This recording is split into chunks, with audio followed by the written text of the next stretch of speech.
placer, un privilegio tenerles a todos aquí, a poder estudiar con nosotros lo que es esta materia. Vamos a cubrir 5 cosas referentes a esta materia. Las otras 5 del libro la vamos a cubrir al final del año, ¿ok? Porque va a ser Teología Sistemática 2. Entonces, hoy vamos a tener la introducción a la teología, y lo primero que quiero enseñarle es ¿de dónde nace la palabra teología? La palabra teología, en su página 34, sígame con su lectura, si es tan amable. ¿Qué es la teología? La teología viene del griego ¿qué? Teos, que significa ¿qué? Dios. Y logía, que significa ¿qué? Palabra. No es un término exclusivamente cristiano. El verbo griego teologeo alude al acto de hablar sobre un Dios, mientras que el nombre teólogo se refiere a una persona que se dedica a teología, es decir, un teólogo. Entonces, cuando se estudia la teología, no necesariamente se estudia referente a lo que es el Dios todopoderoso, nuestro Dios, el verdadero Dios, sino que cualquier otra religión puede estudiar teología, que es las palabras de su Dios. ¿Vamos bien hasta ahí? Entonces, una palabra sobre Dios. Diga conmigo bien fuerte: una palabra sobre Dios. Eso es lo que significa literalmente teología. Estas palabras se usaron en los contextos religiosos paganos de los siglos anteriores al Nuevo Testamento. Ninguno de estos 4 términos se encuentra en el Nuevo Testamento o en la Septuaginta. El uso cristiano más antiguo conocido de uno de estos dichos o términos es una referencia al apóstol Juan como teólogos a principios del siglo II después de Cristo. Entonces, cuando hablamos de teólogos después del siglo II, se empieza a mencionar a estas personas dedicadas y consagradas a estudiar la palabra sobre Dios. ¿Me siguen hasta aquí? En otras palabras, cada uno de nosotros nos tenemos de que convertir en teólogos. Diga conmigo, teólogos. ¿Vamos bien? La teología cristiana es el estudio de la revelación divina en la Biblia. ¿Qué estudia la teología? La revelación divina. ¿Vamos bien hasta ahí? Cuando hablamos de teología, no es otra cosa que estudiar la revelación de Dios a través de las Escrituras, a través de la Biblia. La pieza central perpetua es Dios, la palabra de Dios como fuente y la piedad como objetivo, como lo expresa este escritor. Entonces, la pieza central, diga conmigo, Dios. La fuente para conocer a Dios, ¿cuál es? La palabra. Entonces, el conocer a Dios es a través y solamente la palabra. Eso significa que no podemos estudiar a Dios fuera o conocer a Dios o las palabras de Dios fuera de la Biblia. Ni tampoco podemos tener nuestra propia opinión acerca de Dios sin basarla a través de lo que la Escritura enseña. Es meramente lo que Dios ha revelado a través de su palabra. McLean decía de la siguiente forma: todas las cosas proceden ¿de quién? De Dios. Él es el origen. A través de Dios todas las cosas existen. Él es el sustentador de todo. Para Dios, de vuelta a Dios, Él es la meta, el círculo de la eternidad, fuera de, a través de y de regreso a. Entonces, todo gira en la teología alrededor de Dios. Por eso, teos, Dios, logos, palabra. Entonces, la teología es el esfuerzo sostenido de conocer, número 1, el carácter de Dios. ¿Qué vamos a estar conociendo en esta materia? El carácter de Dios, ¿ok? Como número 1. Después de ahí también vamos a conocer la voluntad de Dios. Diga conmigo, la voluntad de Dios. Ahora, ¿cuántos quieren conocer la voluntad de Dios? La voluntad de Dios para nuestras vidas se encuentra en su palabra. Y al estudiar teología, al estudiar a Dios, las palabras de Dios, vamos a encontrar su voluntad. El problema es que Dios o Jesús nos manda a estudiar y escudriñar las escrituras, pero la mayoría de nosotros, cuando se trata de las escrituras, ¿qué nos da? Pereza y nos da sueño. Hay algunos que utilizan la Biblia o la palabra de Dios para dormirse cuando tienen insomnio. Y lo primero que va a utilizar el enemigo cuando usted esté leyendo en casa este libro es el sueño. Le va a dar sueño, especialmente si no está acostumbrado a leer. Y esa es la batalla que tiene que luchar para poder conocer a Dios y conocer su voluntad. Pero no solamente eso, y los actos del reino, los actos del Dios Trino, según Él los ha desvelado e interpretado para su pueblo en las Escrituras. Diga bien fuerte, ¿cómo actúa Dios? Eso es lo que vamos a estudiar a través de estos 10 temas en Teología 1 y Teología 2. ¿Cómo Él ha actuado? ¿Cómo Él actúa? ¿Para qué? Para poderlo conocer, con el fin de que podamos conocerle, aprender a orientar nuestros pensamientos hacia Él, vivir una vida en su mundo y según sus términos, y proyectar su verdad mediante nuestro pensamiento y nuestros actos en nuestro propio tiempo y cultura. Diga bien fuerte, vivir según sus términos. Cualquier persona que de verdad quiere estudiar la palabra de Dios tiene que aprender que no se trata solamente de conocimiento, sino de vivir. Vamos a vivir de acuerdo a sus términos. ¿Vamos bien hasta ahí? Entonces, cuando nosotros hablamos acerca de vivir de acuerdo a la palabra de Dios, cuando tú vives la palabra de Dios, esta vivencia no se lleva a cabo sin el conocimiento. Entonces es una cadenita. Para poder vivir de acuerdo a la voluntad de Dios, de acuerdo a su palabra, nosotros tenemos que conocer la palabra de Dios. Ahora, hay un dicho en México, no sé en sus países, que dice: el que tanto peca, el que mata la vaca, como el que le agarra la pata. Okay, no sé, a ver, levanten la mano quienes han escuchado ese dicho. ¿Cierto que sí? Entonces, no importa que de manera indirecta tú ofendas a Dios por ignorar su palabra, el castigo de Dios viene porque Él la envió y Él la reveló. ¿Vamos bien hasta ahí? Entonces, no importa que tú seas ignorante de la palabra de Dios, vas a ser juzgado de acuerdo a ella porque Él la reveló. Ahora, algunos de ustedes se preguntarán: ¿y qué de aquellos países remotos donde hay tribus, donde no ha llegado la palabra de Dios? En estas épocas siento que es muy difícil que eso exista. Puede ser que me equivoque, pero he visto videos donde el internet ha llegado, que es en las montañas, allá en lo más remoto.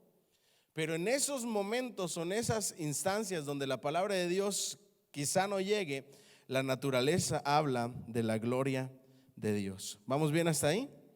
All right, página 35. ¿Por qué estudiar teología? Un pastor y teólogo escocés, John, responde y nos da 7 razones por qué estudiar teología: para determinar el carácter de Dios en su aspecto hacia nosotros, para contemplar el despliegue de sus atributos en sus obras y dispensaciones, para descubrir sus designios hacia el hombre en su estado original y presente, para conocer su ser poderoso en la medida que se le puede conocer, que es el objetivo más noble del entendimiento humano. 5, para saber cuál es nuestro deber hacia Él, el medio de disfrutar de su favor, las esperanzas que estamos autorizados a albergar y el maravilloso recurso por el cual nuestra raza caída es restaurada a la pureza y la felicidad. Para amarle, diga conmigo, para amarle, el ejercicio más digno de nuestros afectos, para servirle, el propósito más honorable y encantador al que podemos dedicar nuestro tiempo y nuestros talentos. De estas me gustaría subrayar 2. Diga conmigo, amarle. La escritura dice que para poder amar tienes que ¿qué? conocer. Tú no puedes amar a alguien que no conoces. ¿Me siguen hasta aquí? Si yo digo que amo a Dios, tengo que conocerle. De hecho, dice la Escritura, ¿cómo puedes decir que amas a Dios a quien no ves y odias a tu hermano a quien sí ves? La única forma de ver a Dios es a través de conocerle, a través de su palabra. ¿Cuántos dicen amén? No hay otra forma de conocer a Dios si no es a través de su palabra. Pero también cuando hablamos de amarle, volvemos otra vez a lo mismo. Dice, si me aman, guarden mis mandamientos. Pero no solamente amarle, sino también servirle. De nada me va a servir conocer a Dios, cursar todo el seminario bíblico, adquirir todo el conocimiento sin dar de gracia lo que por gracia he recibido a través del servicio. Entonces, ¿para qué te estás preparando hoy aquí? Toca al que está a tu lado y dile, ¿cuál es el motivo de que te estés preparando?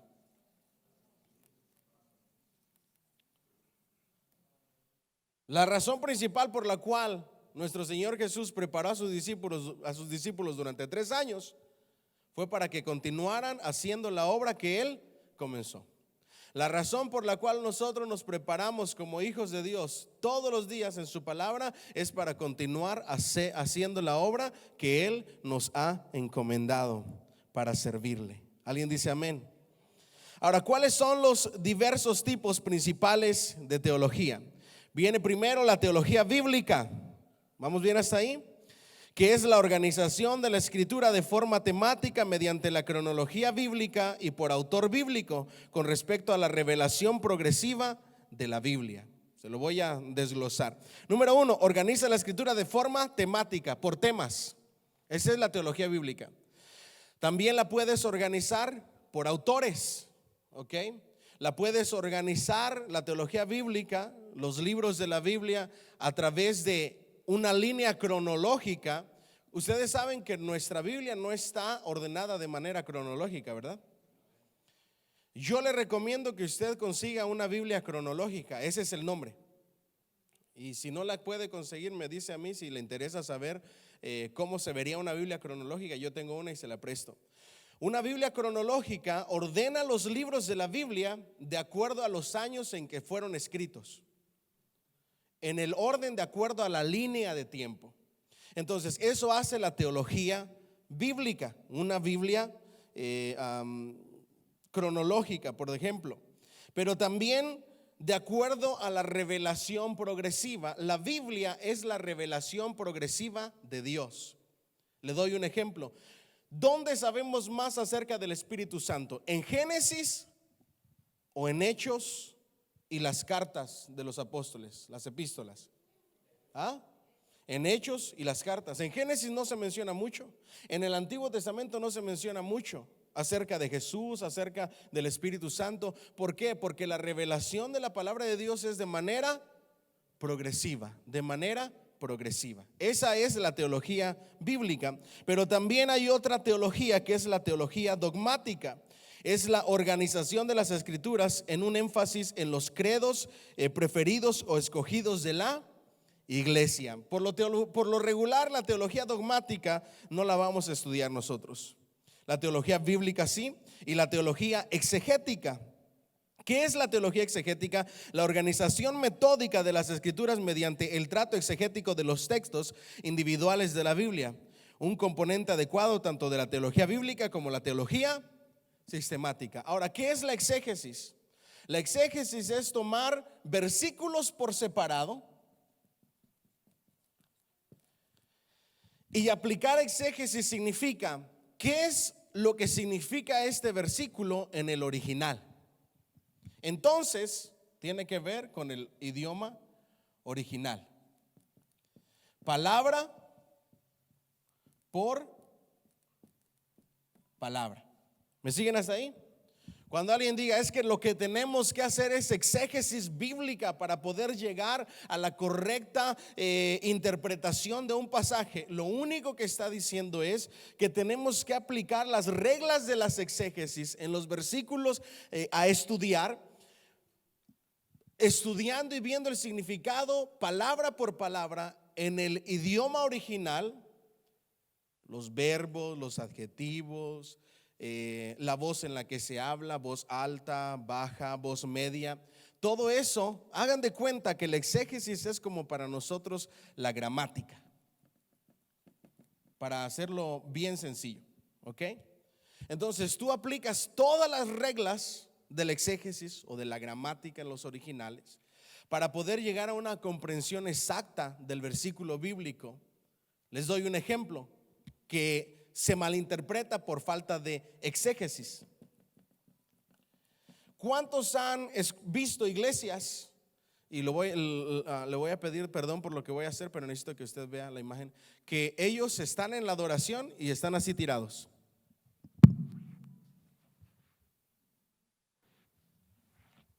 ¿Las han visto o no? ¿Han visto videos de esa gente, verdad que sí? Para ellos, ellos están adorando a Dios postrados, según ellos. Porque cuando tú estudias la palabra postrados en el original, tiene diferentes significados. Y uno de ellos es caer recostado. Y el otro, con el cuerpo hacia adelante, con la frente en la tierra. ¿Ok? Cuando alguien no aplica bien la regla del exégesis, que va dentro de la teología sistemática, ellos estudian un poquito, no estudian a profundidad y dicen, no, entonces postrados es caer recostado y se recuestan en el piso. Pero esa es una parte del significado. Es como para nosotros utilizar una misma palabra con diferentes significados o diferentes usos. Bueno, la palabra para postrados puede significar caer postrado en cama o recostado en cama por causa de enfermedad. Pero cuando tiene que ver con el culto en la adoración, significa poner nuestras rodillas en el piso y nuestra frente en la tierra, adorando a Dios. La misma palabra con diferentes usos y diferentes significados dependiendo la situación. ¿Me siguen hasta aquí? Por falta de exégesis, hay iglesias que adoran a Dios acostados en el piso. ¿Vamos bien? Otra de las cosas que veo mucho, que todavía no sé el por qué, es la gente orando en el estómago, poniendo manos en el estómago. Y luego dicen y utilizan unos versículos que desde las entrañas y empiezan a hacer una mala exégesis de los versículos, dándole su propio significado sin estudiar profundamente. O por ejemplo, me comentaron o me hablaban hoy, me enseñaban una predicación de un muchacho que está estudiando Génesis y que dice que de las matemáticas de Dios, y que en las matemáticas de Dios, en el Génesis, en la creación, sale 3.1416. Ajá, y me enseñaron, pues allá está, mira, me lo enseñó. Y me decía, ¿qué opinas tú de esto, pastor? Y le digo, mira, mijo, lo primero es que cuando estudiemos hermenéutica, hay una rama, sensus de la teología, que se llama el sensus plenior. El sensus plenior es forzar el versículo bíblico y sacar cosas de ese versículo que no existen, que ni el escritor ni Dios tenía en mente. Ahí entran los problemas de la numerología mal interpretada, de sacar matemáticas como estas, y yo nunca lo había escuchado. Ahora sí dice cosas ciertas, que ciertas letras sí tienen números, pero si la Biblia no dice que esas letras son referentes a números, el pasaje no quiere decir eso. ¿Me siguen hasta aquí? Entonces, lo que se ve ahí es falta de exégesis, utilizando áreas de la teología dogmática, especialmente el sensus plenior, tratando de sacar y forzar un pasaje a que diga algo más de lo que el pasaje dice. ¿Me estoy explicando? Lo estoy haciendo bolas, ¿sí? Entonces jamás haga eso. Dedíquese a interpretar con una exégesis correcta lo que el pasaje quiere decir. ¿Vamos bien? Entonces la teología dogmática son esas ramas de la hermenéutica que fuerzan o que forzan los pasajes a que digan algo que el escritor y Dios no tenían en mente. Los obligan, es que aquí debe de haber algo más, es que eso se debe de significar algo más, es que tiene que tener un significado oculto. ¿Ok? Vamos bien hasta ahí. Y hacerlo un credo. La organización metódica, el componente de la teología bíblica. Teología histórica, el estudio histórico de los desarrollos doctrinales tras la era apostólica hasta el tiempo presente.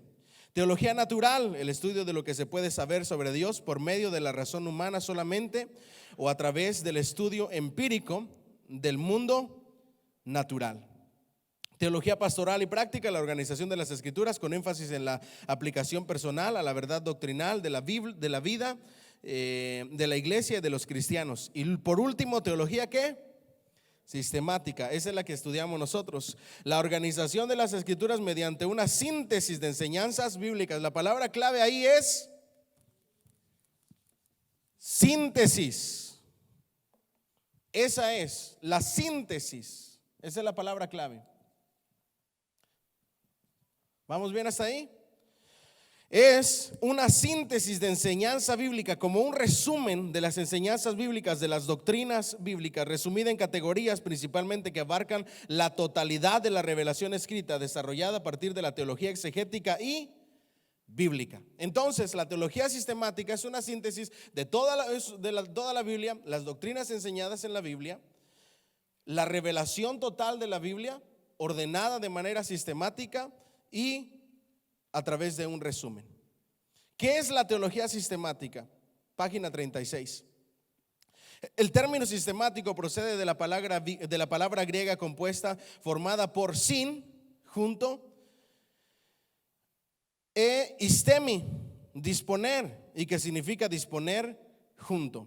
Saltamos etimológicamente. La teología sistemática implica el poner juntas y de forma ordenada las palabras sobre Dios. Diga conmigo, poner juntas y de forma ordenada la palabra de Dios. Carlos Spurgeon decía de esta manera: la teología sistemática es la Biblia la que la ciencia es a la naturaleza. Suponer que todas las demás obras de Dios son ordenadas y sistemáticas, y que cuanto más grande es la obra, más perfecto el sistema, y que la mayor de todas sus obras, en las que todas sus perfecciones se manifiestan de forma trascendental, no debería tener plano sistema, es del todo absurda. Lo que Spurgeon está diciendo: si todo lo demás tiene orden, si la creación tiene orden, si la naturaleza tiene orden, al estudiar la palabra de Dios tiene que haber un orden y hacerlo de manera sistemática. La teología sistemática responde a la pregunta: ¿qué enseña el canon acabado de las escrituras sobre cualquier tema o asunto? Por ejemplo, ¿qué enseña la Biblia desde el Génesis al Apocalipsis sobre la vida de Jesucristo? Una definición básica de teología sistemática sería pues la exposición ordenada de las doctrinas cristianas. ¿Qué vamos a estudiar? ¿Qué dice la Biblia acerca de Jesús desde el Génesis al Apocalipsis? ¿Qué dice la Biblia acerca del Espíritu Santo desde el Génesis al Apocalipsis? ¿Qué dice la Biblia del ser humano desde el Génesis al Apocalipsis? ¿Qué dice la Biblia de la salvación desde el Génesis al Apocalipsis? ¿Me siguen hasta aquí? ¿Sí? ¿Vamos bien? All right. Entonces, eso es teología sistemática. Pero diga conmigo, en el canon total de las escrituras, la palabra canon significa regla o vara de medir. ¿Qué significa? Regla o vara de medir, que son todos los requisitos que debería de tener un libro para tomarse como libro inspirado por Dios. De esa manera, al aplicarles el canon a las sagradas escrituras, se formó el canon, todo el conjunto de libros de la Biblia. ¿Qué significa la palabra Biblia? Conjunto de libros o biblioteca. ¿Ok? Todos los libros se les aplicaron la regla o vara de medir, todos los requisitos que debe de tener un libro para tomarse como inspirado por Dios, como palabra de Dios. ¿Vamos bien hasta ahí? La teología sistemática debe mostrar, número 1, integridad hermenéutica. Hermenéutica es la segunda materia, no me voy a detener ahí. Coherencia, ¿qué? doctrinal, relevancia ética, explicabilidad de la cosmovisión y continuidad tradicional. Vamos a la página 37. ¿Cuáles son las características de la teología sistemática? ¿Me siguen hasta aquí? Ahora vamos a estudiar las 10 cosas, le voy a dar las 10 cosas que vamos a estudiar en Teología 1 y Teología 2 con un lenguaje técnico. ¿Me siguen hasta ahí? Número 1, bibliología. ¿Qué es la bibliología? La doctrina de la inspiración, inerrancia, autoridad y canonicidad de la Biblia. Bibliología se refiere a estudiar todo acerca de la palabra de Dios, que es la Biblia. ¿Vamos bien hasta ahí? Biblión, libro. Teología propia, la doctrina de la existencia y el ser de Dios, incluida la Trinidad de Dios. Diga conmigo, todo acerca de Dios. No, pero con ganas, todo acerca de Dios. Número 3, cristología, la doctrina de la persona y la obra del Señor Jesucristo. Del griego, Christos, que traducido es Cristo.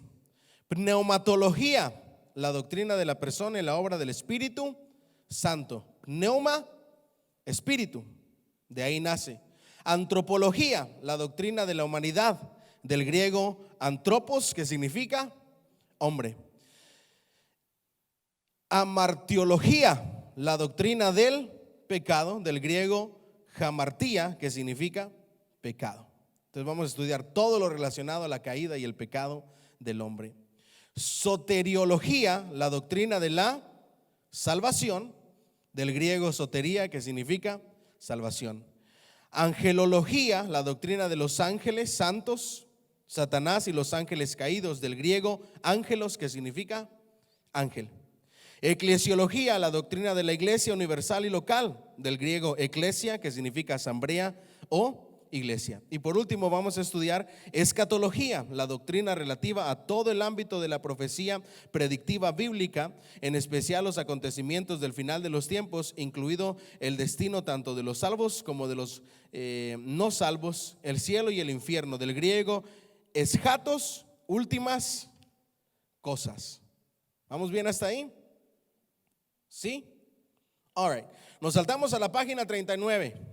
Porque ya todo lo demás se va repitiendo. ¿Cuáles son los beneficios y las limitaciones de la teología sistemática? Todas las escrituras examinadas de forma exegética, en textos particulares o de manera categórica dentro del alcance total de la Biblia, son espiritualmente provechosas para cumplir al menos 4 propósitos divinos que están en segunda de Tito 3:16. ¿Ok? Timoteo. Segunda de Timoteo 3:16. Para establecer la enseñanza o doctrina, es decir, la autorrevelación inspirada de Dios sobre sí mismo, su mundo creado y su plan redentor para salvar y santificar a los pecadores. Número 2, para confrontar o reprobar el pecado, para la corrección del error de los pensamientos y la conducta, y para la instrucción, de manera que los creyentes puedan ser constantemente formados para practicar la rectitud del Señor Jesucristo. Los beneficios.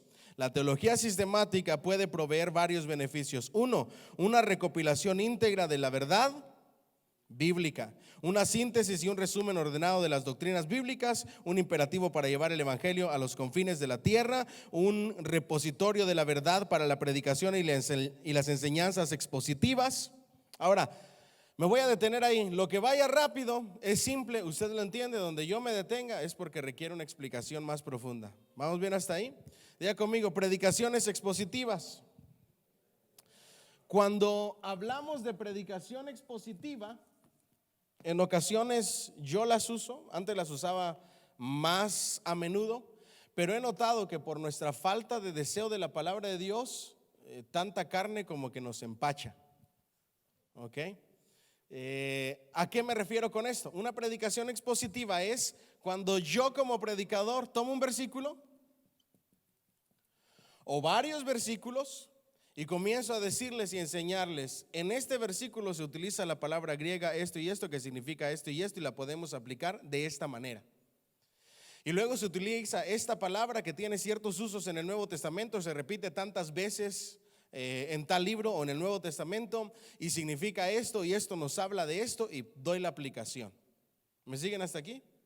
Ahora, hay personas que les encantan las predicaciones expositivas. Cuando estudiemos homilética nos vamos a dar cuenta que hay diferentes clases de predicaciones o de bosquejos bíblicos. No todo el tiempo puedo traer predicación expositiva, porque recuerden que cada domingo hay gente que ya tiene muchos años en el evangelio y hay otra gente que va comenzando.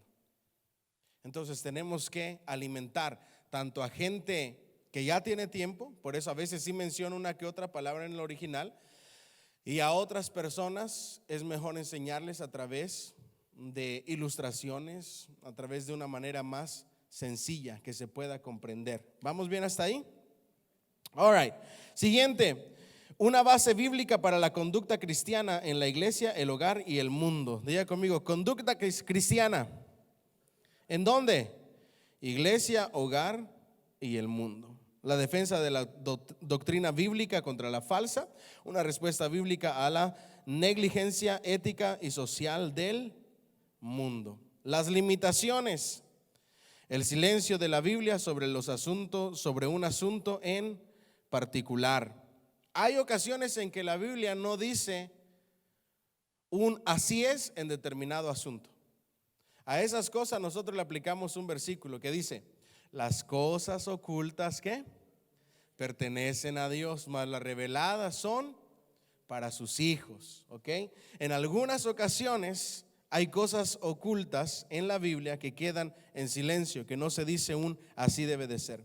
El conocimiento o entendimiento parcial como teólogo de toda la Biblia, lo inadecuado del lenguaje humano, la finitud de la mente humana, la falta de discernimiento y crecimiento espiritual. ¿Qué relación existe entre la teología sistemática y la doctrina?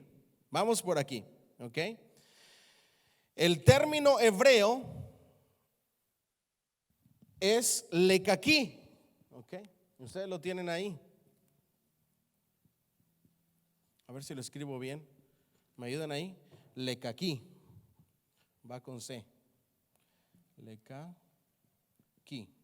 ¿Ok? ¿Qué significa ese término hebreo? Lo que se recibe o enseñanza ¿qué? Aceptada. ¿Ok? Se puede traducir también de distintas maneras como instrucción, aprendizaje o enseñanza. El término griego para doctrina es ¿cuál? Didaje, que significa doctrina, ¿verdad? De didascalía, Pablo usa ambos términos juntos en 2 de Timoteo 4, 2, 3 y Tito 1, 9. Entonces es instrucción o enseñanza. ¿Qué significa la palabra doctrina? En pocas palabras, enseñanza. No meramente de la Biblia, sino cualquier doctrina de cualquier religión, de cualquier persona que tenga que ver con enseñanza, eso es lo que significa doctrina. Bíblicamente hablando, el vocablo doctrina alude a la enseñanza general, sistematizada o no, verdadera o no, falsa o verdadera, como las enseñanzas de Balaam. Diga conmigo, doctrinas de Balaam, doctrinas humanas que son falsas, en contraste con la enseñanza bíblica como la de Cristo. Diga conmigo, la doctrina de Cristo. Entonces, la doctrina bíblica se refiere a la enseñanza de la Escritura. ¿Vamos bien hasta ahí? Entonces, le voy recapitulando. Ya vimos el concepto de teología, los diferentes conceptos de teología, para qué se usan cada uno, y ahora estamos pasando a doctrina. El término doctrina viene del hebreo likakí o didaje del griego en sus variaciones, que simplemente significa enseñanza. Puede ser verdadera o puede ser una falsa enseñanza. ¿Ustedes creen que nosotros podamos enseñarle falsas doctrinas a nuestros hijos? Sí. Tú puedes darle falsas enseñanzas si tú no tienes la doctrina verdadera, la enseñanza verdadera. Cuando religiones que no son la religión verdadera nos tratan de dar una enseñanza, a eso nosotros le llamamos como falsas doctrinas o falsas enseñanzas. ¿Vamos bien? En general, toda doctrina o enseñanza puede clasificarse en una o dos categorías dependiendo de su fuente. Página 41, con respecto al origen de Dios, el creador, o de la creación de Dios, con respecto al contenido de la verdad, con respecto a la fuente humana, con respecto a la calidad, fiable o no fiable, con respecto a la aceptabilidad familiar o extraña, etcétera, etcétera, etcétera. ¿Okay? Las escrituras enseñan que siempre habrá oposición a la sana doctrina, tanto como parte de los seres humanos, como parte de ¿quién? De Satanás, y ahí ustedes tienen los versículos casi al final. Ahora, la Biblia nos habla acerca de varios antídotos o correcciones a la falsa doctrina, ¿ok? Entonces, hay dos opositores de la sana doctrina. Diga conmigo, el mismo ser humano. ¿En dónde vemos la oposición a la sana doctrina del mismo ser humano?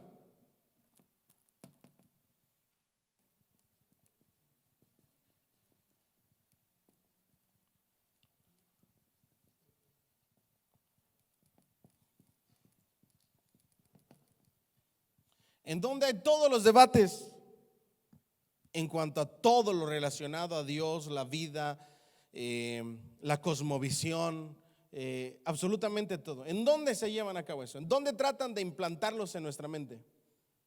Los profesionales, especialmente maestros de universidades. ¿Ok?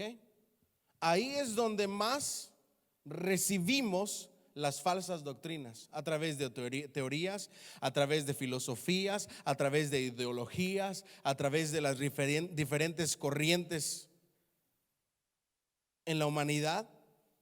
Y todo eso va en contra de la verdad de Dios y de Cristo. Para muchos de estos, ¿qué les enseñan a los estudiantes? Cristo y la Biblia es un cuento, es una fábula y es una falacia. Y solamente los ignorantes se dejan llevar por ella. En la humanidad, estos son los primeros que predican la falsa doctrina y que quieren acabar con la verdadera doctrina. ¿Vamos bien hasta ahí? Y muchos de nosotros solamente repetimos lo que ellos dicen sin siquiera haberlo averiguado por nuestra propia cuenta. Dile al que está a tu lado, no creas todo lo que te enseñan. Estúdialo por tu propia cuenta. Averígualo por tu propia cuenta. Pero otro que quiere traer a la iglesia la falsa doctrina, ¿quién es?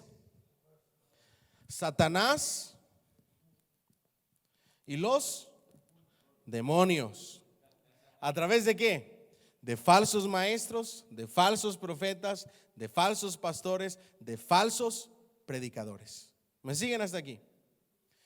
Entonces, ellos utilizan las artimañas del enemigo, sembrando ¿qué? Dice la Biblia, el error. Cuando el diablo hace que en las iglesias fluya la falsa doctrina, ya los desvió del camino correcto trazado por el Señor Jesús. Ojo aquí, la Biblia dice que en los últimos tiempos, ¿cuántos creen que estamos viviendo en los últimos tiempos? Habrá falsos maestros. Habrá lobos disfrazados de corderos.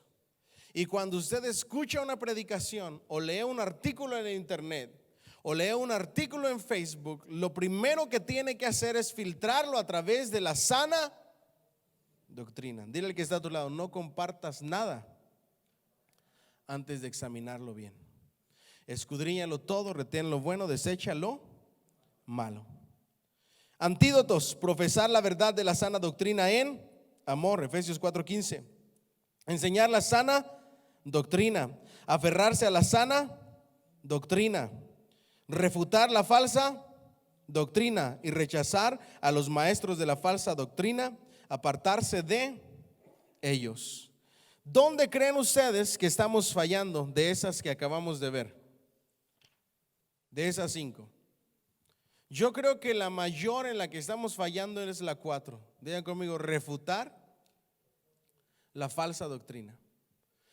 Porque nos hemos quedado callados ante la falsa doctrina y no hemos abierto nuestras bocas. ¿Me siguen hasta aquí? La única forma de refutar la falsa doctrina es presentando de manera sistemática la sana doctrina. La sana doctrina termina derribando argumentos que se levantan en contra del Dios verdadero. ¿Alguien dice amén? Excelente, vamos adelante entonces. ¿Dónde nos quedamos? ¿En la página qué? 42. Sin una doctrina sana, no hay base bíblica para discernir lo correcto de lo incorrecto. Ninguna autoridad doctrinal para corregir el pecado, ni estímulo bíblico que motive la vida piadosa. Si no hay sana doctrina, si no hay base bíblica, si no hay verdad, no podemos distinguir entre lo correcto y lo incorrecto. No podemos distinguir entre lo que es pecado y lo que no es pecado. ¿Qué decía Pablo? ¿Cómo se dio cuenta que era pecado? Lo que era pecado, ¿por causa de qué? De la ley, que mostraba lo que es correcto y lo que es incorrecto.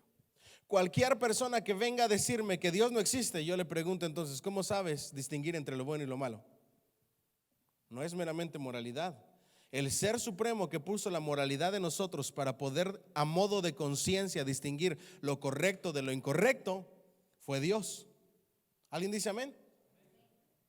¿O cómo supo el ser humano que matar era malo? ¿Alguien ha matado a alguien, aunque sea una rata, un gato, algo? Un venado por accidente. ¿Cómo se ha sentido usted? Se siente mal. Porque el Dios que nos creó lo puso en nosotros, ese aspecto moral en el cual somos hechos y creados a su imagen y semejanza. Es ridículo decir que Dios no existe. Él es el que nos permite distinguir entre lo bueno y lo malo, lo correcto y lo incorrecto, la verdad de la mentira. ¿Cuántos dicen amén? Entonces, la sana doctrina es espiritualmente provechosa. Se prometen bendiciones espirituales para la obediencia. La sana doctrina protege contra el pecado. La sana doctrina discierne entre la verdad y el error. La sana doctrina fue fundamental en el ministerio de Cristo. La sana doctrina fue fundamental en la iglesia primitiva. La sana doctrina fue fundamental en el ministerio apostólico. Los mártires dieron su vida por la sana ¿qué? Doctrina. Cristo y los apóstoles dejaron el mandato de transmitir la sana doctrina a las generaciones siguientes. La iglesia fue elegida por la sana doctrina o condenada por la falta de ella. La sana doctrina arraigada anticipa y prepara para épocas en que esta está fuera de tiempo. La sana doctrina protege a la iglesia de los falsos maestros y la sana doctrina proporciona la verdad, el verdadero adorno espiritual para los creyentes. Seguimos adelante, página 43. ¿Cuál es el tema general y unificador de las Escrituras? El amplio tema en toda la Biblia es en rey y reino, en el reino de Dios humano y divino, reino de los cielos, reino de Dios. Los títulos de rey atribuidos a Cristo en el Nuevo Testamento, los títulos a Dios de rey en el Antiguo Testamento, todo lo que unifica el tema principal de la Biblia es el reino de Dios, el reino de los cielos, el rey.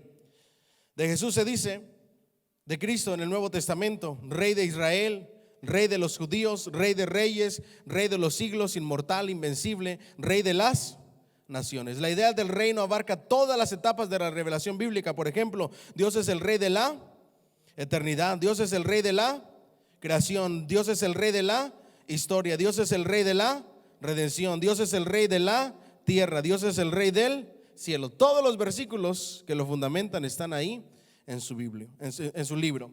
Entonces, cuando hablamos de esto, lo primero que tenemos que ver es el reino universal, que incluye el gobierno de Dios, que ha sido y es por siempre, y por siempre será sobre todo lo que existe en el tiempo y el espacio. Y luego el reino mediador de Dios, en el que Él gobierna en la tierra a través de representantes humanos divinamente escogidos. Y tercero, el aspecto espiritual redentor del reino de Dios.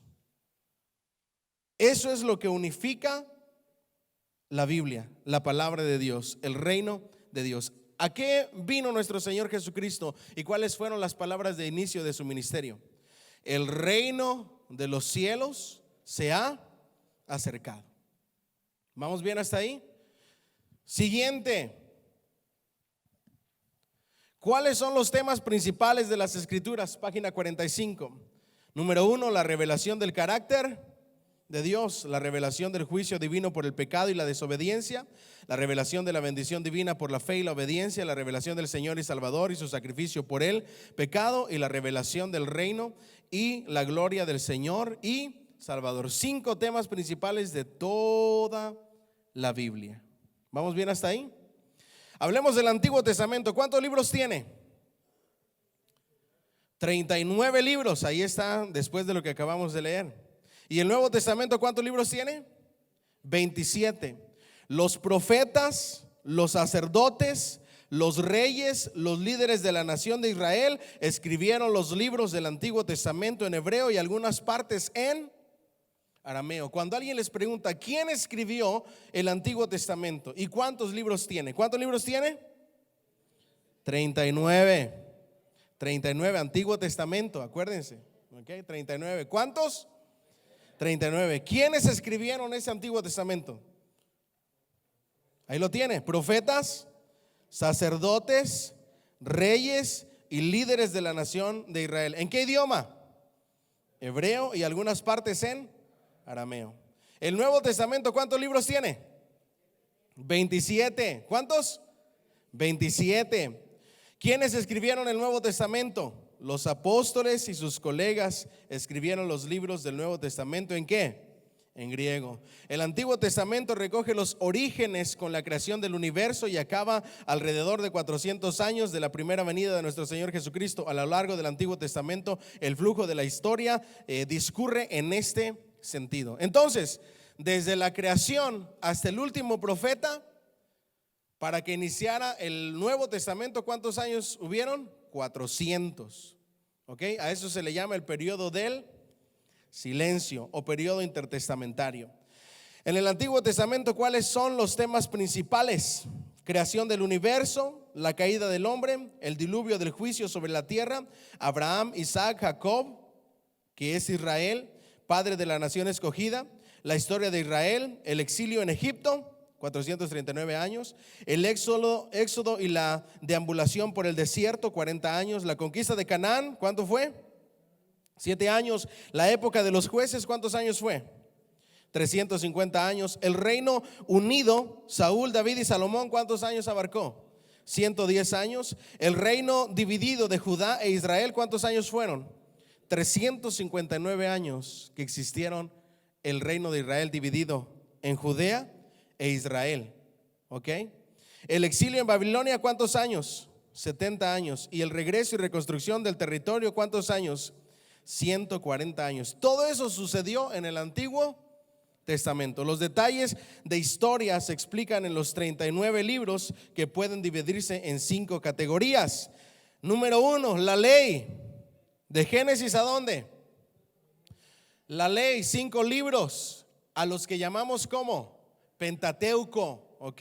Diga conmigo, el Pentateuco es igual a la ley. Los primeros 5 libros de la Biblia, ¿cuáles son? Génesis, ¿qué más? Éxodo, Levítico, Números y Deuteronomio. Exactamente. Dense un aplauso ustedes mismos. No, hombre, ustedes ya parece que ya han cursado teología. Excelente. Luego, historia, 12 libros desde Josué hasta Esther. No les voy a preguntar cuáles son, que no se preocupen. 3, sabiduría, 5 libros desde Job hasta Cantares. 4, profetas mayores, 5 libros desde Isaías hasta. ¿Por qué se les llama profetas mayores? Porque fueron los que escribieron más o profetizaron más. ¿Ok? No porque eran más ancianos de edad. Profetas menores, 12 desde Oseas a Malaquías escribieron menos, profetizaron menos. Al terminar el Antiguo Testamento hubieron 400 años de silencio durante los cuales Dios no habló por medio de profetas ni inspiró escritura alguna. Juan el Bautista, ¿qué hizo? Rompió ese silencio cuando llegó anunciando que el Salvador prometido había venido. El Nuevo Testamento recoge la historia desde el nacimiento de Cristo hasta la culminación de la historia y el estado eterno final. ¿Okay? Los 27 libros del Nuevo Testamento lo hacen en la persona de Cristo y establecimiento de la iglesia. Los 4 evangelios recogen su nacimiento, su vida, su muerte y su resurrección y ascensión. ¿Ok? Después de ahí, las 21 epístolas. ¿Cuántas epístolas tenemos? 21 epístolas. ¿Ok? No pistolas, epístolas. ¿Ok? El nuevo, escritas a las iglesias e individuos para explicar la relevancia de la persona y la obra de Jesucristo con sus implicaciones para la vida y testimonio hasta que Él regrese. El Nuevo Testamento acaba ¿con quién? Con Apocalipsis, que comienza describiendo la era presente de la iglesia, culmina con el retorno de Cristo para establecer su reino terrenal, trae juicio sobre los impíos y gloria y bendición para los creyentes. Tras el reino ¿qué? Milenial, el Señor y Salvador llegará al último juicio que conducirá al estado eterno. Todos los creyentes de la historia entrarán en la gloria eterna suprema preparada para ellos, y todos los impíos son relegados al infierno para ser castigados para siempre. Entonces, los evangelios, nacimiento, obra, muerte y resurrección de Cristo. Epístolas generales o las epístolas, todas las que tenemos, las 21, hablan de las enseñanzas de nuestro Señor Jesús, la vida. Hechos es el libro histórico del Nuevo Testamento, y Apocalipsis, las cosas finales. ¿Vamos bien hasta ahí? Good. Vamos para adelante entonces. Tarea, ustedes tienen que leer todo lo que nos estamos esquipeando, ¿ok? Le estoy dando el resumen de lo que es el capítulo. ¿Cómo se relaciona la teología sistemática con la cosmovisión de uno? Pregunta, ¿qué es la cosmovisión? William Brown y Gary Phillips lo explican de la manera más sencilla. La cosmovisión es, en primer lugar, una explicación, diga conmigo, explicación e interpretación del mundo, y en segundo lugar, una aplicación de esta visión a la vida. Diga conmigo, ¿cómo explico? No, pero con ganas. ¿Cómo explico e interpreto el mundo? ¿Y cómo aplico esta visión a la vida? ¿Vamos bien? La teología evangélica se atreve a cobijar una y solo una proposición: el Dios vivo y personal, que se conoce de forma inteligible en su revelación. Esta presuposición principal que subyace a una cosmovisión cristiana adecuada se divide en 2 partes. Primero, Dios existe eternamente como creador. ¿Qué? Así es como el cristiano ve la vida, así es la cosmovisión del cristiano. Dios es el creador personal, trascendente y trino. Segundo, Dios ha revelado su carácter, sus propósitos y su voluntad en las páginas infalibles, inerrantes de su revelación especial, que es la Biblia. ¿Qué es la cosmovisión cristiana? El dejarnos guiar por las Escrituras y ver la vida a través de las Escrituras. ¿Vamos bien hasta ahí?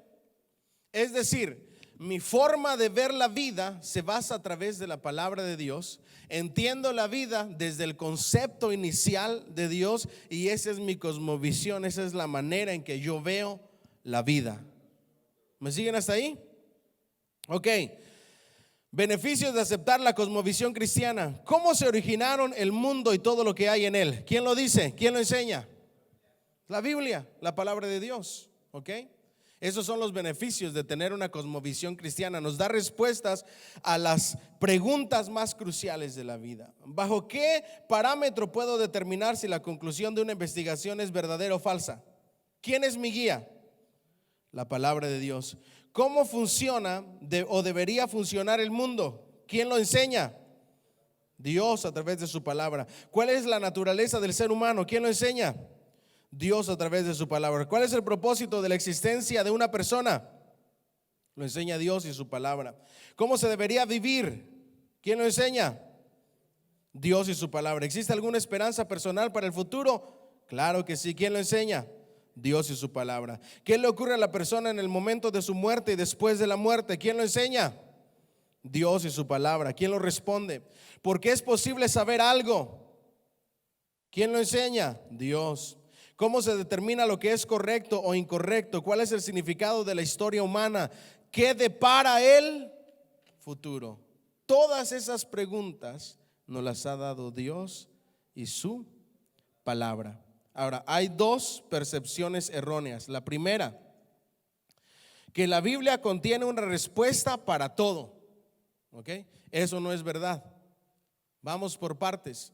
La Biblia tiene respuestas para los temas principales de los que habla. ¿Cuántos piensan que la Biblia nos dice cómo hacer un cambio de aceite? No. ¿Cuántos piensan que la Biblia nos dice, qué sé yo, cómo hacer un arroz con leche? No, la Biblia no se encarga de eso. No podemos decir es que todo está en la Biblia y lo que no está en la Biblia no lo hago porque no hace sentido, es ilógico. Hay muchas cosas que no están en la Biblia y que hacemos y usamos. Les doy un ejemplo. Yo no sé si sea cierto, ¿no? Esto es chisme. ¿Ok? Estaba leyendo un artículo mi esposa y me dice, ¿tú sabías de dónde nacen los nombres en inglés de los días? Yo le dije, la verdad, no, nunca me ha entrado esa curiosidad en ese tema. Y en el artículo decía, decía Monday, dedicado al dios no sé qué. Sunday, dedicado al dios sol. Monday, dedicado al dios no sé qué. Tuesday, dedicado a no sé qué dios. Wednesday, y daban nombres similares de dioses paganos. Entonces cada día fue consagrado a un dios pagano importante y de ahí nacen los nombres en inglés de los días de la semana. Eso es chisme, ¿ok? Eso dice el artículo. Yo le dije, tenemos que hacer otra investigación de fuentes fidedignas, no solamente de un artículo, para saber si es cierto. Saturday, el dios Saturno, ¿ok? Por ejemplo. Pero mi pregunta fue, ok, ¿y de dónde nacen en español? Lunes, de luna, martes, de Marte, miércoles, sabrá Dios, jueves, no sé, viernes, tampoco, sábado, puede ser Saturno, domingo, de Domínguez. ¿Sí ven? Entonces ya no hace sentido y ya no tiene una similitud en. Por eso es que les digo, no todo lo que tenemos que saber de la vida está en la Biblia, ¿ok? Pero también la otra parte que no debemos, en la cual no debemos de errar, es que sí, la Biblia sola contiene todo lo que los cristianos necesitan saber para su vida espiritual. Diga conmigo, todo para la vida espiritual. La piedad mediante el conocimiento del único Dios verdadero, que es el nivel más alto y más importante del conocimiento. ¿Ok? Muy importante eso. Así en Jeremías 9, 23 y 24 dice, así dijo Jehová, no se alabe el sabio en su sabiduría, ni en su valentía se alabe el valiente, ni el rico se alabe en sus riquezas, mas alábese en esto el que se hubiere de alabar. ¿En qué? Entenderme y conocerme que yo soy Jehová, que hago misericordia, juicio y justicia en la tierra, porque estas cosas quiero, dice Jehová. Entonces, no todo está en la Biblia, pero el otro extremo es decir, la Biblia no me sirve para nada y dejarme llevar en mi propia sabiduría, con mi propio conocimiento humano. En las dos formas estoy errado, ¿ok?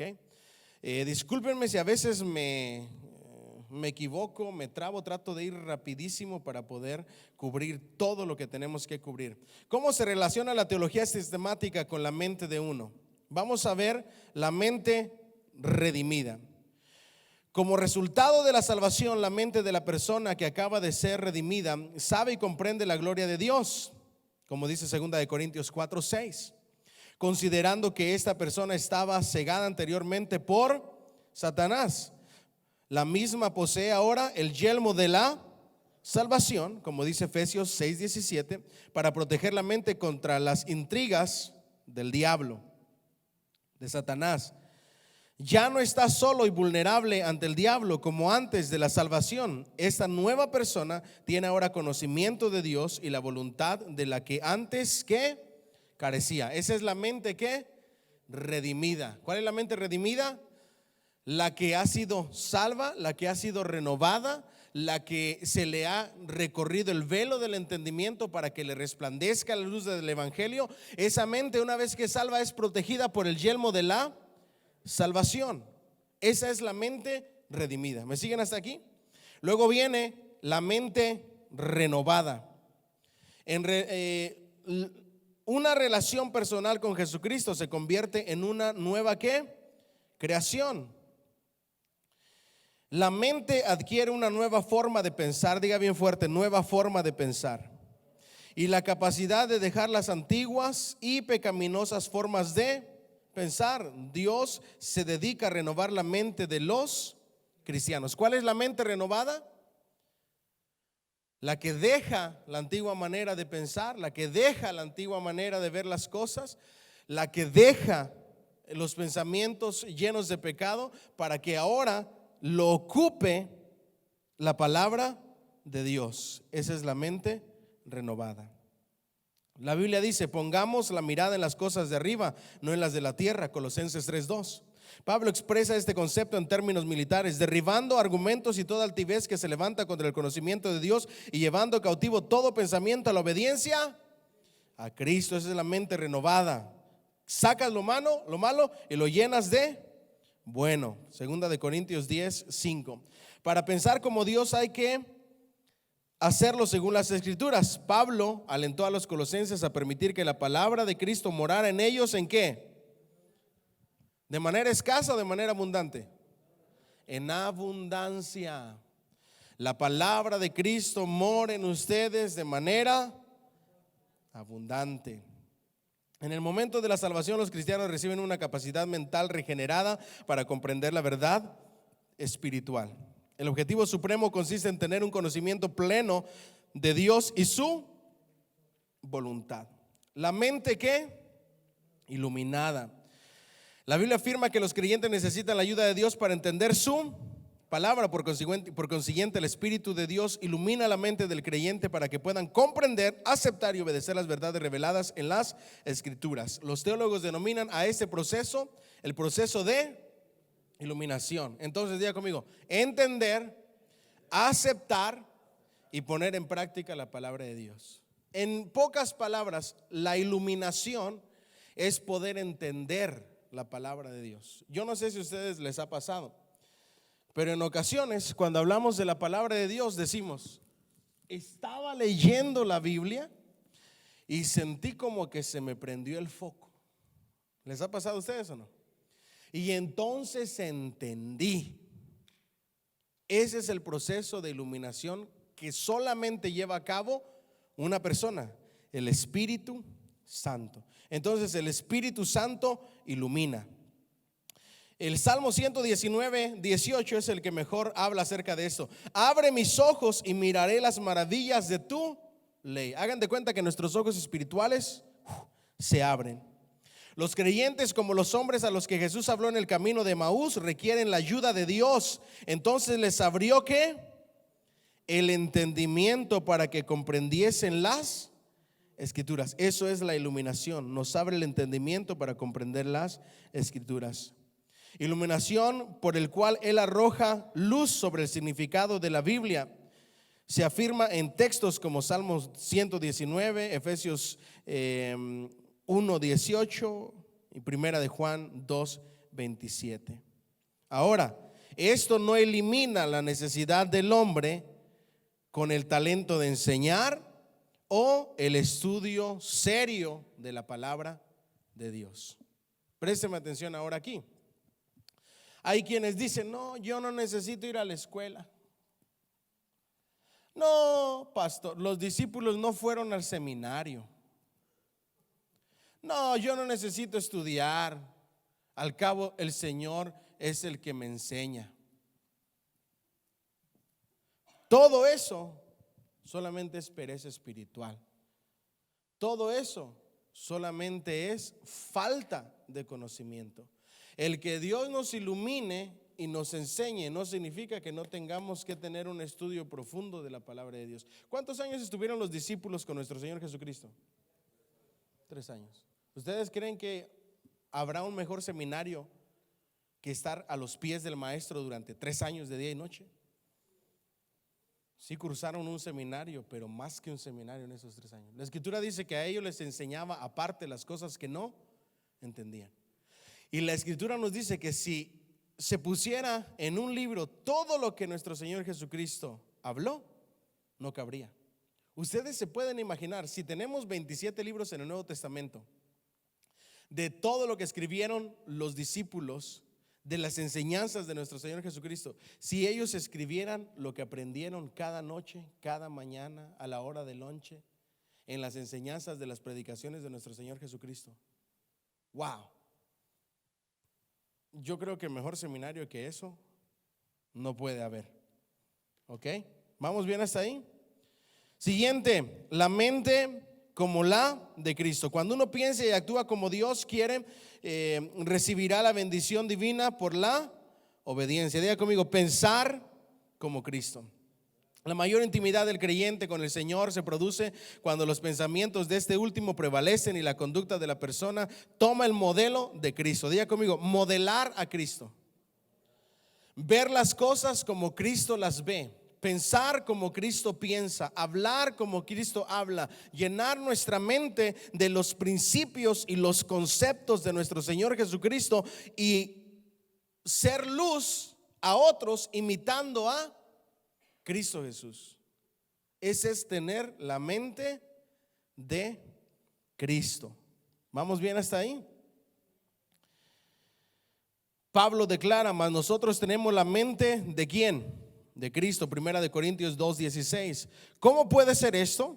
La tenemos con la Biblia, que es la revelación suficiente y especial de Dios. Filipenses 2:5 dice, Pablo da la siguiente instrucción: haya pues en vosotros este sentir que hubo también en Cristo. El apóstol está señalando de forma específica la mentalidad de sacrificio de Cristo para la gloria de Dios y de sumisión a la voluntad divina. Diga conmigo, sumisión a la voluntad divina. Al seguir el modelo de Cristo, los cristianos pueden ejercitar la mente para que llegue a parecerse más como la de Cristo. ¿Qué es la mente de Cristo? Diga conmigo, parecerme, que mi mente se parezca más a la de Cristo Jesús. ¿Ok? Todo esto logra la teología. Siguiente, la mente probada. ¿Ok?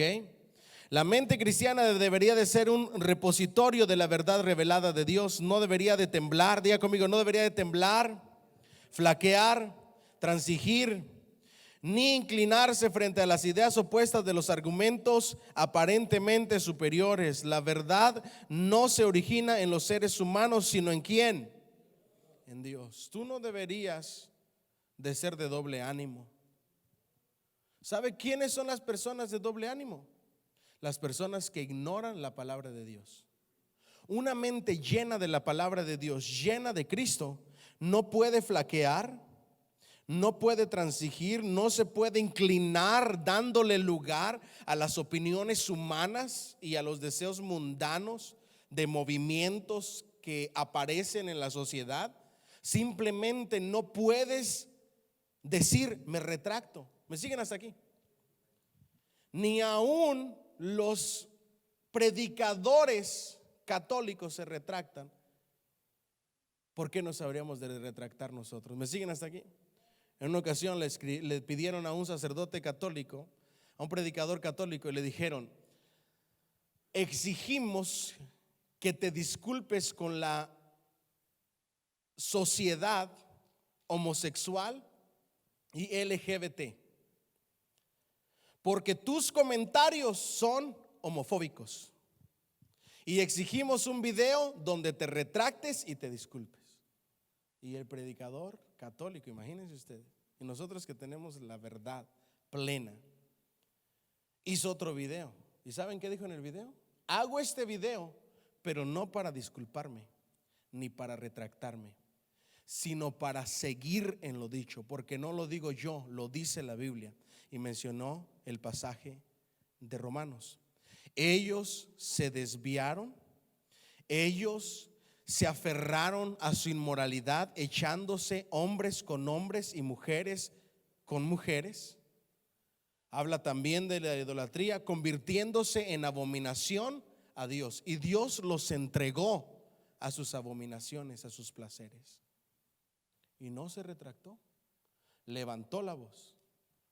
Y los cristianos, especialmente los pastores famosos que van a la televisión, oh no, yo no puedo hablar acerca de esos temas porque no quiero ofender a nadie. ¿Me siguen hasta aquí? A eso se refiere la teología y el impacto que tiene con la mente probada. Diga conmigo, la mente fuerte, que no flaquea, que se para firme y que no tambalea en lo que cree. Entonces tú crees que cuando te mueras te vas a ir al paraíso. Pues yo creo que sí. ¿Y tú cómo lo sabes? ¿Eres perfecto? No. Entonces si no eres perfecto, ¿te vas a ir al paraíso? Pues no sé, así lo cambiaron de opinión en un ratito. ¿Cuántos se van a ir al paraíso? ¿En mérito de quién? No de lo que yo haga, sino de la obra que Cristo hizo en la cruz del Calvario y el precio que Él pagó. Esa debería de ser la respuesta de una mente que está al conocimiento de la palabra de Dios. Pero ¿por qué temblamos y flaqueamos y nos hacen cambiar de opiniones en cuestiones de nuestra fe? Por la falta de palabra. Muéstrate como eres, que eres cristiano. Hay algunos de ustedes que en sus redes sociales no quieren que la gente se entere que son cristianos. ¿Cuántos estamos aquí? Ay no, qué pena, me va a quitar popularidad, me va a quitar views, me va a quitar likes. Y guardamos silencio. Y eso lo único que está haciendo es una mente probada, pero que está fracasando. ¿Vamos bien hasta ahí? Siguiente, la mente provechosa. Diga conmigo, la mente provechosa. La que consume Facebook, Instagram, Snapchat, YouTube, videos chistosos 4 horas al día. Esa es la mente provechosa. Claro que no.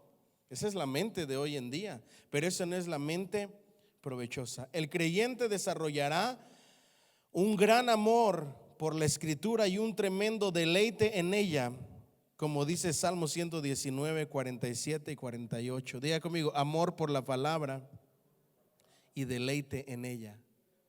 Si usted ya se está aburriendo con esta introducción y le están dando ganas de no venir la semana que entra, es porque usted no tiene una mente provechosa.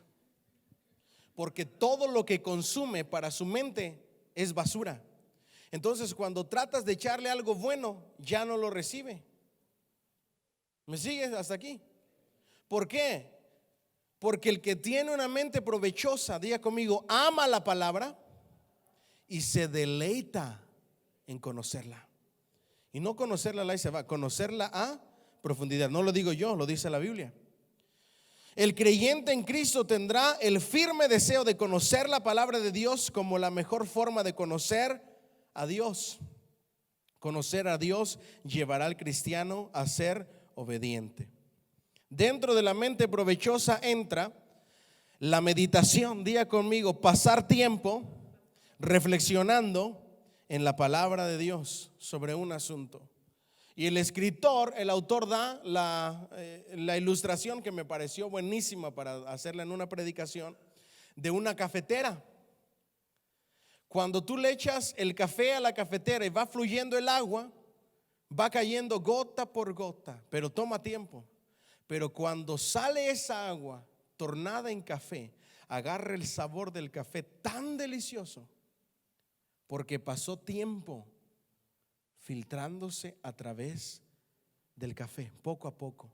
Esa es la mejor ilustración de reflexionar y meditar en la palabra. Reflexionar y pensar y meditar sobre un asunto de tal forma que podamos ser llenos y sacarle el sabor a la palabra de Dios referente a diferentes temas a través de la meditación. ¿Vamos bien hasta aquí? La Escritura ordena a los creyentes a meditar en 3 ámbitos. Diga conmigo: meditar en Dios, meditar en la palabra de Dios y meditar en las obras de Dios. Yo creo, sin temor a equivocarme, que muchos meditamos en Dios, ¿cierto o no es cierto? Muchos meditamos en la palabra de Dios, pero muy poco nos acordamos de meditar en las obras de Dios, sin darnos cuenta que las obras de Dios son las que hacen crecer nuestra fe para estar firmes en esta vida. Meditar en la palabra de Dios va a purificar la mente. Diga conmigo: purifica la mente de viejos pensamientos que no son de Dios y refuerza nuevos pensamientos en las Escrituras. Haz de cuenta que vacía el vaso lleno de suciedad y lo va llenando de agua limpia. Diga conmigo: vacía la mente de la suciedad y lo llena de la palabra de Dios. Nos purifica la mente. Piensen en estas cosas, dice la palabra de Dios en Filipenses. Piensen en todo, en lo verdadero. Diga conmigo: verdadero. En lo honesto, en lo justo, en lo puro, en lo amable, en lo que es recomendable, en lo que es excelente, en lo que es digno de alabanza. En eso piensen. Y luego viene la mente equilibrada. Diga conmigo: la mente equilibrada. Número 1, tenemos la mente anti-intelectualismo. ¿Qué significa eso? Un asunto no se trata en la Biblia. Si un asunto no se trata en la Biblia, no es digno de un estudio. El hiperintelectualismo se acepta la revelación natural en un nivel más alto del valor y credibilidad de la revelación de Dios en las Escrituras. Ambos son dos errores o extremos a evitar. Donde la Biblia habla sobre una disciplina, su verdad es superior. Donde la Biblia no habla, Dios nos ha dado todo el mundo de la creación para que lo exploremos en búsqueda de conocimiento, pero con las advertencias de que la capacidad del hombre para sacar conclusiones de la naturaleza no es infalible como la palabra de Dios. Por ejemplo, le voy a dar un ejemplo en esto. Que nuestra prioridad sea el intelectualismo. No es que todo tiene que ser intelectual, todo tiene que ser lógico. A mí no vengas a decirme que un Dios abrió un mar en dos, porque eso es ilógico. Ese es un extremo. El otro extremo es decir, no, es que si Dios no nos da conocimiento de eso, no podemos echar mano de. Ese es el otro extremo. ¿Cuántos usan la penicilina?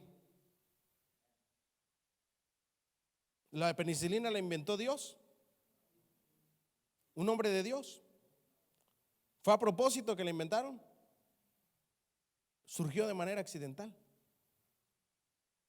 Sí, se estaba haciendo el esfuerzo de conseguir un antibiótico, pero se dejaron varios químicos en una mesa que se derramaron, se juntaron y dio lugar a la penicilina.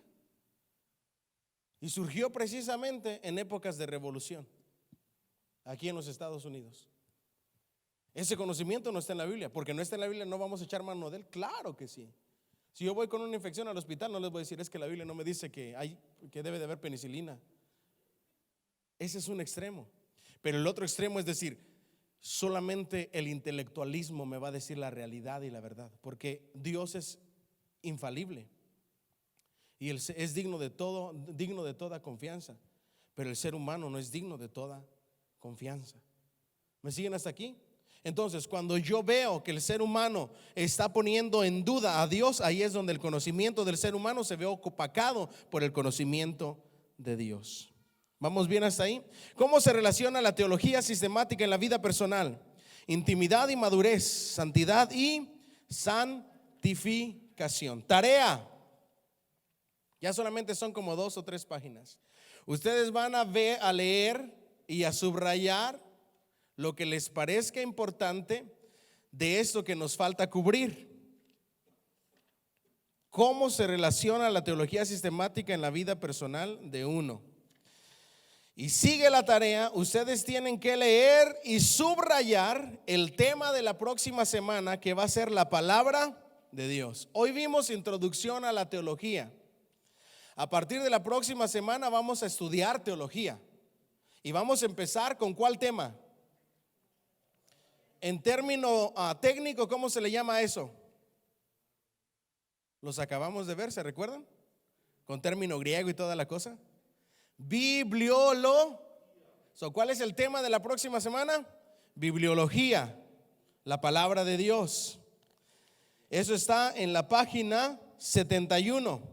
Van a leer y subrayar desde la página 71.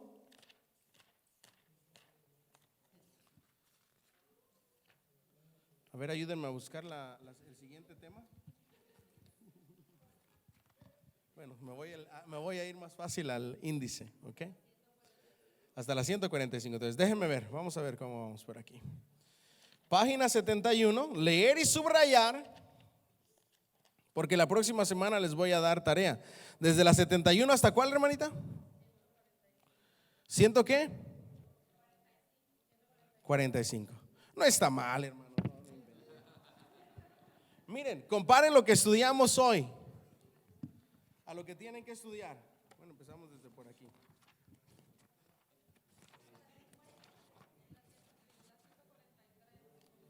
Miren, si comparan no está tan mal. ¿A la 100 qué? 43.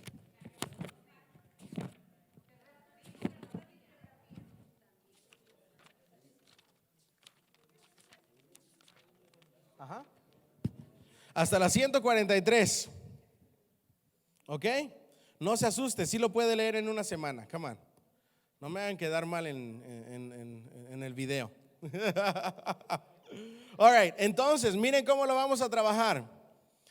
La próxima semana vamos a estudiar bibliografía, todo lo relacionado a la palabra de Dios desde el Génesis hasta el Apocalipsis.